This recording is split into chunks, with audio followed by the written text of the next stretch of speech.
as we had just mentioned, Israel's also expanding its operations in Gaza.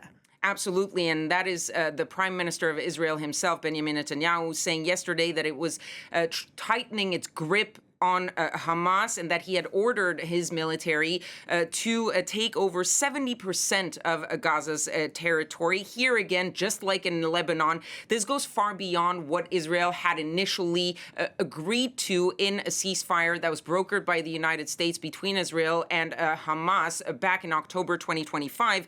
And you see there that there was this so-called yellow line. If you look at that map at the time, the estimation was that that yellow line made it so that Israel controlled about 53% of the territory of Gaza. But in late April, the Israeli army itself put out new maps showing that it actually controlled more than that, around 64% of Gaza. And now you have the Israeli prime minister saying, well, we're actually aiming for 70%. And he added this, let's start with that, meaning he is hoping to go beyond those 70%. And this is, of course, for those who are looking at this from the outside, jeopardizing any chance, if there was any, of this peace plan that was brokered by Donald Trump, because some are saying there's a risk that even if the Israelis don't go beyond the 70%, that this line will sort of officially and permanently divide the territory of Gaza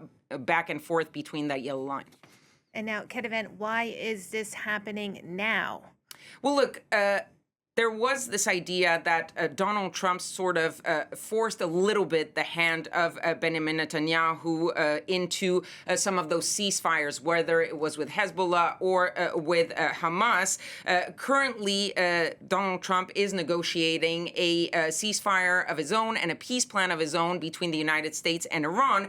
And Benjamin Netanyahu could, because of that deal, be a little bit more constrained. I say could because we're not there yet when it comes to the deal between the U.S. and Iran, and we don't know how much pressure Donald Trump will put on the Israelis. But the fact is that the Iranians say within that peace deal that they want to see an end of the war on all fronts, including in Lebanon. The question is, if there is a deal and if Donald Trump follows through, will he put pressure on Benjamin Netanyahu to stop his operations when it comes to Hezbollah in southern Lebanon? If he does, and he has said in the past that basically Benjamin Netanyahu will do as he's told, will do everything he wants, that's to be seen. But the idea is that maybe Benjamin Netanyahu feels that right now is the time to get as much done as he can before the possibility of him being a little bit more constrained actually takes place.